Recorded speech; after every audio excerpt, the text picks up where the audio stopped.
বিসমিল্লাহির রহমানির রহিম। আসসালামু আলাইকুম। আমি মাসুম বিল্লাহ। আমি এখন পুং গ্যামেটোফাইটের উৎপত্তি নিয়ে একটু আলোচনা করব। তো আপনারা দেখতে পাচ্ছেন একটা আমি বাইসেক্সুয়াল ফুল আঁকছি এখানে। তো আমরা একটা ফুলকে কখন ইউনিসেক্সুয়াল কখন বাইসেক্সুয়াল বলবো, যখন যখন পুং স্তবক অথবা স্ত্রী স্তবক যে কোনো একটা থাকবে, তখন তাকে আমরা ইউনিসেক্সুয়াল ফ্লাওয়ার বলবো। আর যখন দুটাই থাকবে তখন এটা আমাদেরকে মানে বাইসেক্সুয়াল ফুল বা বাইসেক্সুয়াল ফ্লাওয়ার বলবো আমরা। তো এটাতে দেখা যাচ্ছে যে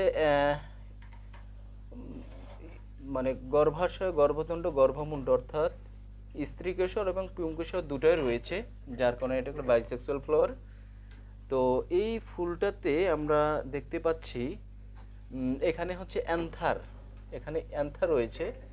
তো আমরা এই অ্যান্থারকে যদি আমরা ভাগ করি, অর্থাৎ এই বরাবর একটা অ্যান্থারকে যখন আমরা এই বরাবর ভাগ করব, আমি একটু কলম একটু নিয়ে আসি।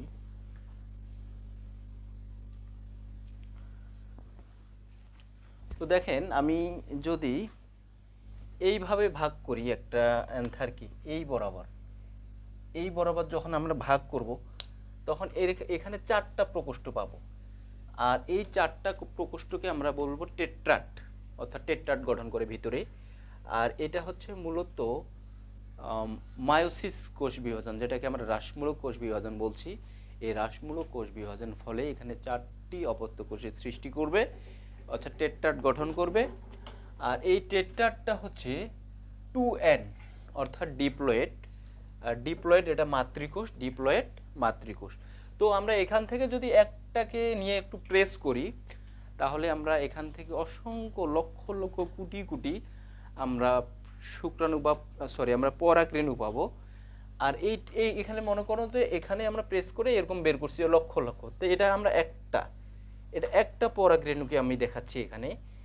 এই পরাগরেণুটার ডেভেলপড হচ্ছে পুং গ্যামেটোফাইটের উৎপত্তি, অর্থাৎ পুং গ্যামেট যে তৈরি করে, এই পুং গ্যামেট তৈরি করার প্রথম ধাপ হচ্ছে মূলত পরাগরেণু, বা প্রথম কোষ হচ্ছে পরাগরেণু।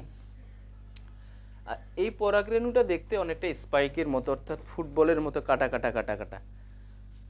এখন এই পরাগরেণুটাতে একটা মাত্র নিউক্লিয়াস রয়েছে। এই পরাগরেণুটা প্রথমে হবে কি, বিভাজিত মাইটোসিস কোষ বিভাজন হবে। এখানে বিভাজিত হয়ে দুটি অপত্য কোষ সৃষ্টি করবে। একটা হচ্ছে, তার আগে বলি, এখানে আগে এই স্পাইকগুলার এইগুলা মানে স্ক্যাটারডলি এখানে মূলত তৈরি হবে অন্ততক এবং বহিতক, এক্সাইন এবং ইন্টাইন যেটাকে আমরা বলি। অর্থাৎ বহিতক গঠন করবে এই অংশটা, এবং ভিতরে একটা লেয়ার তৈরি হবে যেটার নাম হচ্ছে অন্ততক। আর আমাদের নিউক্লিয়াসটা বিভাজিত হয়ে দুটি নিউক্লিয়াস, একটা জনন নিউক্লিয়াস এবং একটা নালিকা নিউক্লিয়াস তৈরি করবে। এটা নালিকা নিউক্লিয়াস, আর এটা হচ্ছে মূলত হচ্ছে জনন নিউক্লিয়াস, নালিকা নিউক্লিয়াস এবং জনন নিউক্লিয়াস। পরবর্তীতে এই ধাপটা বিভাজিত হয়ে অসংখ্য এখানে কোষ তৈরি করবে, এবং মূলত এটা হচ্ছে জনন নিউক্লিয়াসটা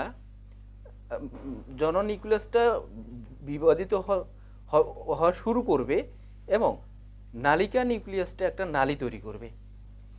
এই নালী তৈরি করে এই পর্যন্ত যদি থাকে, এখন কথা হচ্ছে যখন মূলত এই জিনিসটা কখন হবে, যখন এই পরাগরেণুটা, পরিস্ফুটিত একটা পরাগরেণু যখন একটা গর্ভমুণ্ডে পতিত হবে, একটা ফুলের এই যে গর্ভমুণ্ডে যখন গর্ভমুণ্ডে পতিত হবে, তখন এই পরাগরেণুটা, পরিস্ফুটিত পরাগরেণুটা থেকে অটোমেটিক নালিকা নিউক্লিয়াস নালী তৈরি হবে। নালিকা নিউক্লিয়াসটা মূলত নালী তৈরি করবে, এবং এই নালীটা ডেভেলপ হবে হয়ে আস্তে আস্তে আস্তে আস্তে আস্তে ডিম্বকরন্ধ্র পর্যন্ত এই নালীটা ডেভেলপ করবে। এখন আসেন, এই নালীটাতে যখন জনন নিউক্লিয়াসটা বিভাজিত হয়ে মাইটোসিস সেল ডিভিশনের মাধ্যমে দুইটি পুং গ্যামেট তৈরি করবে এবং এই পুং গ্যামেট দুইটা এখানে প্রবেশ করে ডিম্বক রন্ধ্র দিয়ে প্রবেশ করে শস্য তৈরি সেকেন্ডারি নিউক্লিয়াসের সঙ্গে একটা যুক্ত হয়ে ট্রিপল মানে শস্য তৈরি করবে, আর একটা হচ্ছে ডিম্বাণুর সঙ্গে মিলিত হয়ে জাইগোট তৈরি করবে। তো এই হচ্ছে আমাদের পুং গ্যামিটোফাইটের উৎপত্তি। আমি পুং গ্যামিটোফাইটের উৎপত্তিও দেখালাম এবং পাশাপাশি এটা যে জাইগোট তৈরি করে এবং ফলত্বক তৈরি করে এটাও আমি একটু আলোচনা করলাম। এর আগের ক্লাসে আমি এটা দেখাইছি আমার প্রথম ক্লাসে যে কিভাবে এখানে ডিম্বকটা তৈরি, একটা ডিম্বক পরিপক্ক ডিম্বক কখন তৈরি হয়, কিভাবে তৈরি হয়, এটা আমি অলরেডি দেখাইছি।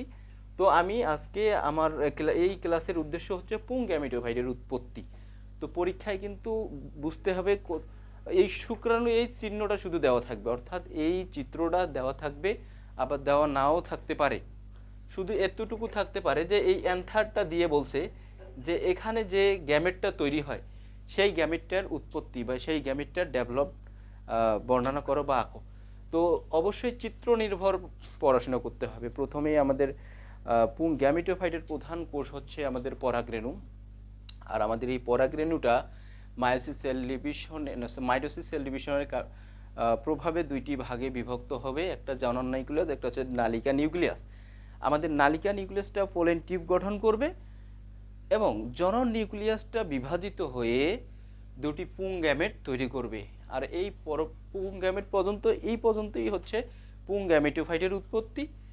আর এই পোলেন টিউবটা যে গঠন হয় এটা কখন গঠন হবে, যখন গর্ভমুণ্ডে পতিত হবে ঠিক তখনই এই কাজটা হবে। তো এই হচ্ছে আজকের ক্লাস, পুং গ্যামেটোফাইটের উৎপত্তি। তো সবাইকে অসংখ্য ধন্যবাদ।